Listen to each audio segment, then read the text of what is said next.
Assalamualaikum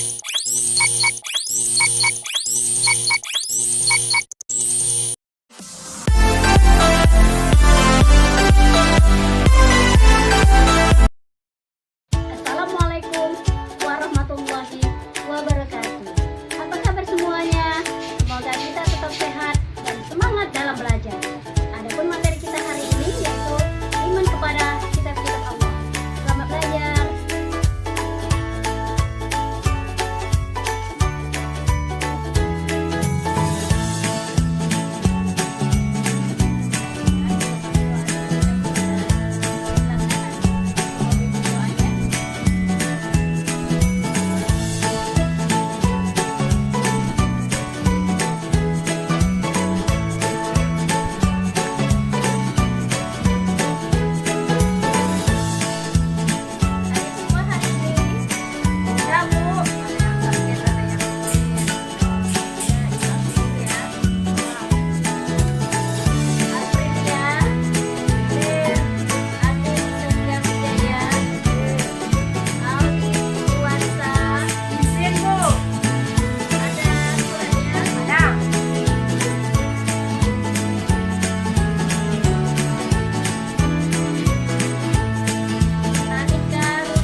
Kitab adalah kata yang digunakan untuk menyatakan sesuatu di dalamnya, sedangkan menurut syariat kitab adalah kalam Allah yang diwahyukan kepada Rasulnya.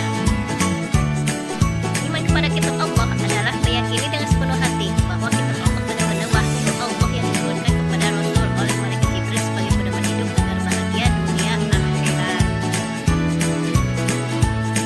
Dalil kewajiban beriman kepada kitab-kitab Allah yang berbunyi Al-Quran surah An-Nisa 36. Bismillahirrahmanirrahim. Ya ayyuhalladzina amanu billahi wa rasulihi wal kitabil ladzi nazzala ala rasulihi wal kitabil ladzi anzala min qabli wa may yakfur billahi wa malaikatihi wa kutubihi wa rusulihi wal yaumil akhir faqad dhalla dhalalan mu'in.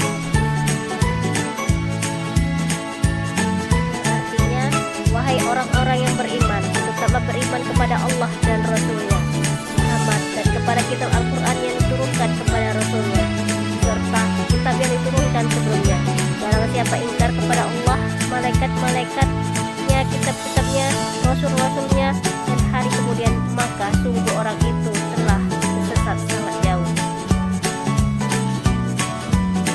Kitab Allah pertama Taurat diturunkan kepada Nabi Musa alaihissalam. Kedua Zabur diturunkan kepada Nabi Daud alaihissalam. Ketiga Injil diturunkan kepada Nabi Isa alaihissalam. Dan keempat Al-Quran diturunkan kepada Nabi Muhammad sallallahu alaihi wasallam. Taurat dalam surat Al-Isra ayat 2 yang berbunyi wa ataina Musa kitaba wa ja'alnahu hudan lil bani Israila alla tattakhidhu min duni wakila, yang artinya, dan kami berikan kepada Musa kitab Taurat dan kami jadikannya petunjuk bagi Bani Israel dengan firman, janganlah kamu mengambil pelindung selain aku.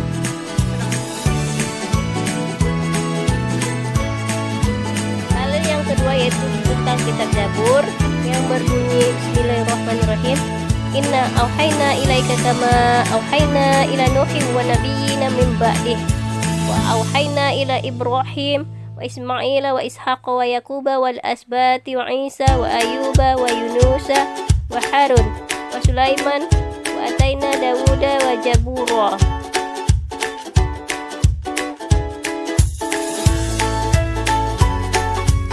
Artinya, sesungguhnya kami telah mewahyukan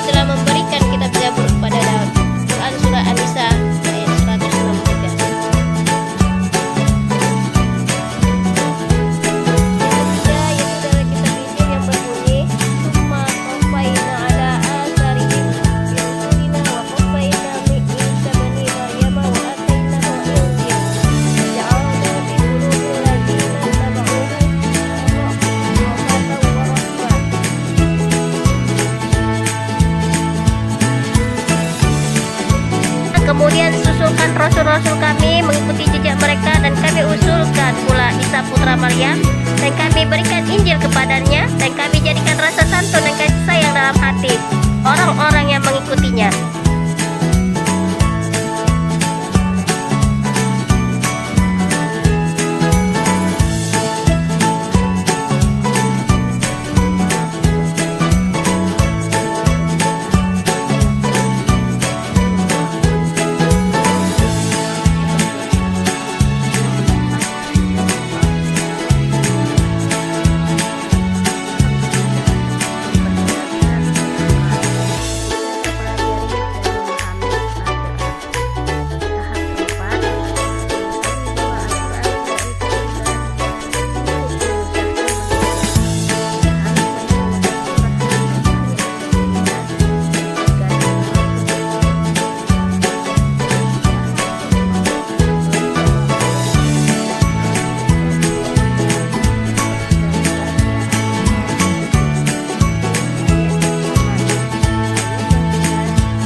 Damai sejahtera selamat dunia akhirat.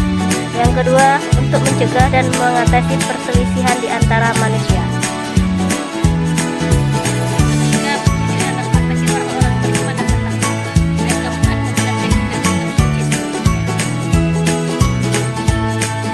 Perilaku iman kepada kitab Allah SWT. Yang pertama, meyakini kitab Allah itu benar dari Allah. Dan yang kedua, menjadikan kitab Allah sebagai pedoman khusus, kitab yang diturunkan kepada kita.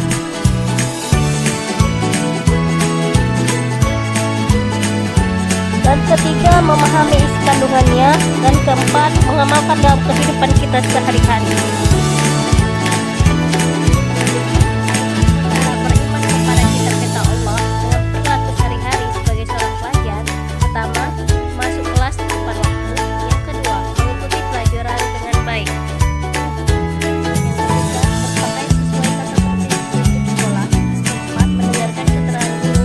Lima, aktif dalam proses belajar. Enam, mengerjakan tugas tepat waktu. Dan tujuh, sopan santun dan hormat kepada guru.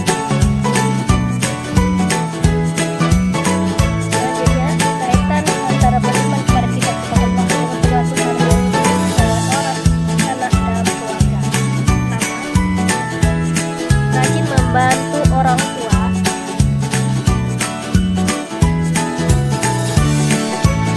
Yang kedua, hormat, sopan, dan santun terhadap orang tua. Ketiga, mendengarkan dan melakukan nasihat orang tua. Dan keempat, menyenangkan orang tua. Kaitan antara beriman kepada kitab-kitab Allah Subhanahu wa Ta'ala dengan perilaku sehari-hari sebagai seorang hamba Allah Subhanahu wa Ta'ala, yaitu pertama, melakukan sholat 5 waktu tepat waktu. Yang kedua, gemar membaca Al-Quran. Dan yang ketiga, rajin mengikuti kajian Islam.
Marilah kita renungkan apa jadinya apabila kita menaiki kendaraan di jalan tidak memiliki tujuan yang jelas. Kita hanya naik dan tidak tahu akan kemana. Tentu kita hanya akan menghambur-hamburkan bahan bakar. Bahkan lama-kelamaan kita bisa tersesat. Demikian juga dengan kehidupan manusia di dunia ini. Jika hidup ini tidak memiliki arah yang jelas dan benar, hanya akan menghabiskan usia tanpa memiliki manfaat dan kemudian tersesat. Hidup ini harus memiliki arah atau tujuan yang jelas dan benar. Lalu, siapa yang mengetahui arah atau tujuan hidup yang benar itu? Tentu, yang mengetahui secara pasti adalah Allah Subhanahu wa Ta'ala. Allah tidak menghendaki manusia hidup dalam kesesatan. Oleh karena itu, Dia memberikan arah yang jelas dengan cahaya petunjuknya. Allah Subhanahu wa Ta'ala memberikan petunjuk mengenai tata cara mendekatkan diri kepadanya, sehingga kelak di akhirat dapat bertemu dengannya dalam keadaan menjadi hamba yang dikasihi-Nya. Allah menghendaki hidup kita ini saling membantu, saling membahagiakan, serta menanam berbagai amal kebaikan selama hidup di dunia. Sebaliknya, Allah tidak menghendaki manusia saling menyengsarakan dan menyakiti satu sama lain. Manusia yang dapat menjalani hidupnya dengan benar dan terarah akan merasakan kebahagiaan dalam kehidupannya. Sebaliknya, mereka yang menjalani hidup tanpa aturan dan seenaknya sendiri tentu akan lebih sering mengalami masalah, kesulitan, dan kegelisahan.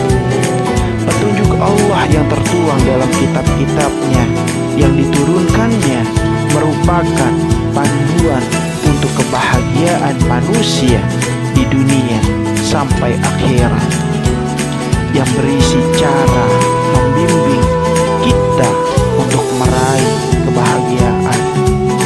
Sungguh rugi manusia yang tidak pernah membaca, memahami, serta memegang teguh isi kitab suci itu. Ajaran yang terdapat di dalam kitab tersebut disampaikan kepada umat manusia sebagai pedoman hidup agar dapat meraih kebahagiaan di dunia dan akhirat. Diturunkannya kitab-kitab Allah ini merupakan anugerah bagi manusia.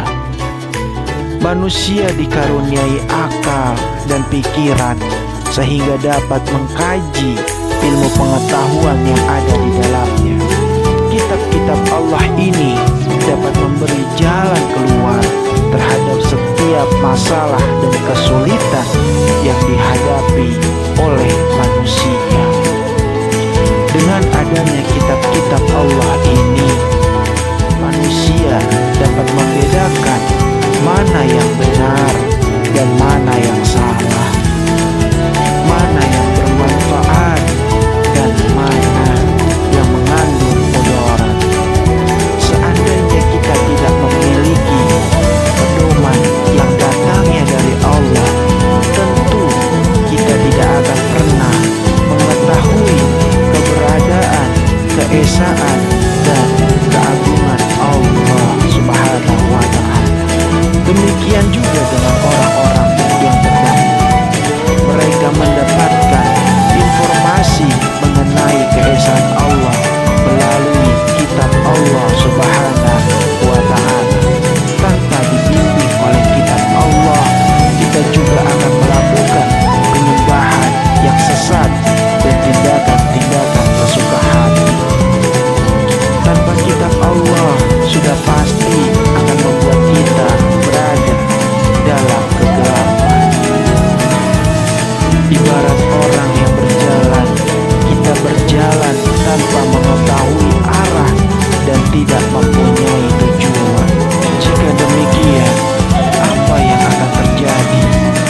kitab Taurat.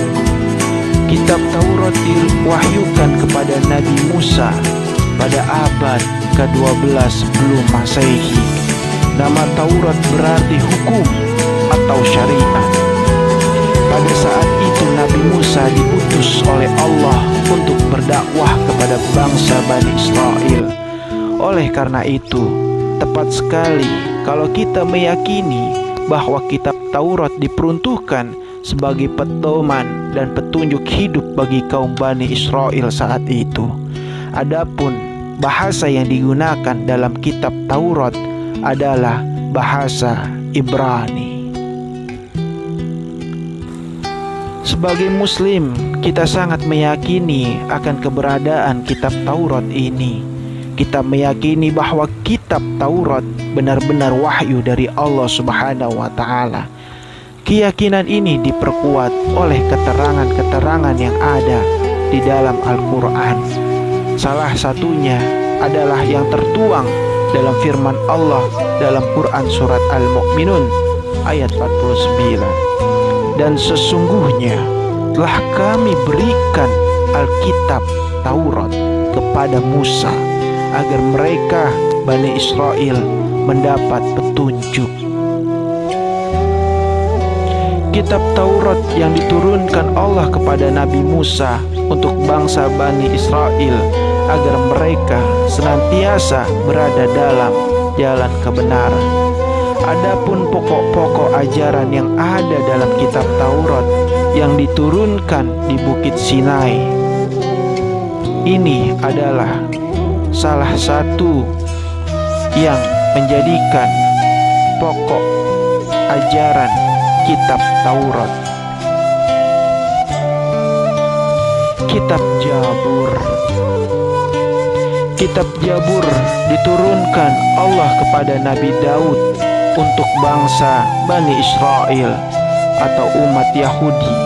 Kitab ini diturunkan pada abad 10 sebelum Masehi di daerah Yerusalem. Adapun kitab ini ditulis dengan bahasa Kipti. Allah Subhanahu wa Ta'ala berfirman, "Dan Tuhanmu lebih mengetahui siapa yang ada di langit dan di bumi, dan sesungguhnya telah kami lebihkan sebagian nabi-nabi itu atas sebagian yang lain, dan kami berikan Jabur kepada Daud alaihissalam." Kitab Injil.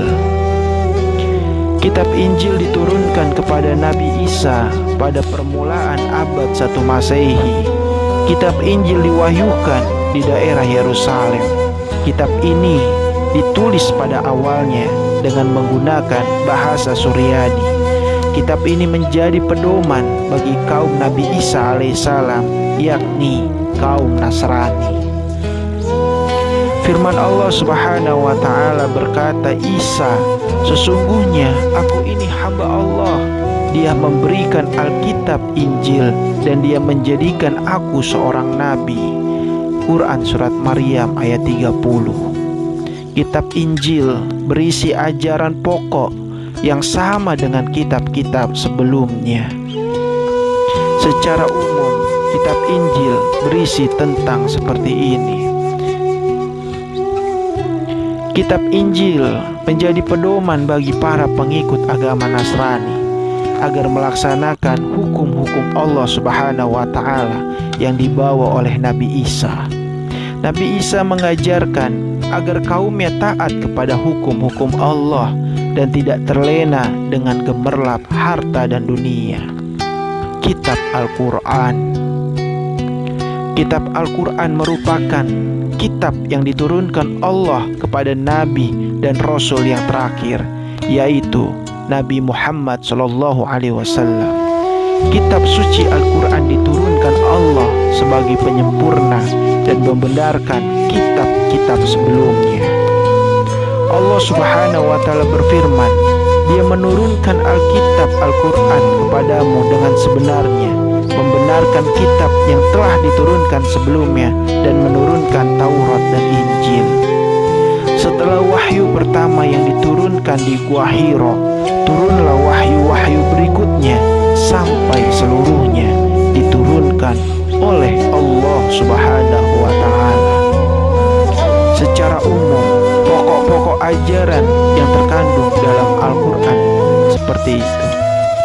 kitab yang diturunkan Allah kepada manusia melalui para utusannya dimaksudkan agar dijadikan petunjuk bahwa keberadaan manusia di muka bumi karena manusia diciptakan oleh Allah Subhanahu wa Ta'ala, maka hanya kepadanya manusia menyembah.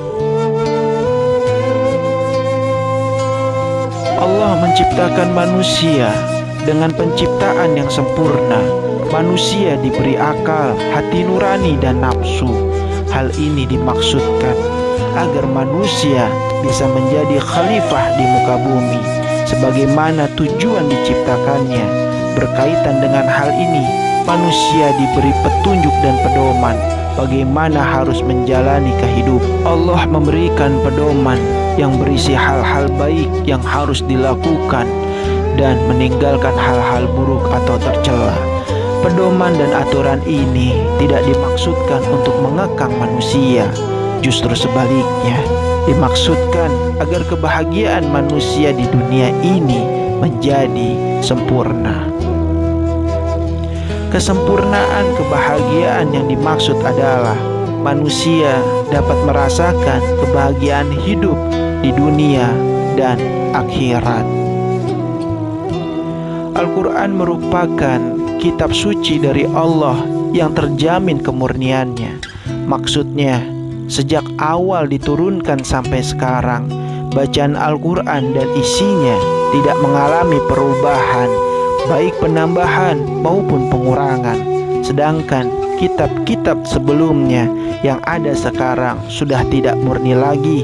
Allah telah menjamin kemurnian Al-Quran ini sebagaimana tertuang dalam firman Allah, sesungguhnya kamilah yang menurunkan Al-Quran dan sesungguhnya kami benar-benar memeliharanya. Quran Al-Hijr ayat 9. Al-Quran tidak hanya terjaga secara tertulis dalam mushaf seperti yang kamu lihat sehari-hari. Al-Quran terjaga dalam hati dan pikiran para penghafal Al-Quran yang jumlahnya jutaan. Dalam sejarah tercatat bahwa Al-Quran tidak diturunkan sekaligus kepada Rasulullah SAW. Seluruh ayat-ayat Al-Quran diturunkan secara bertahap, sedikit demi sedikit dan berangsur-angsur dalam kurun waktu 22 tahun, 2 bulan, 22 hari.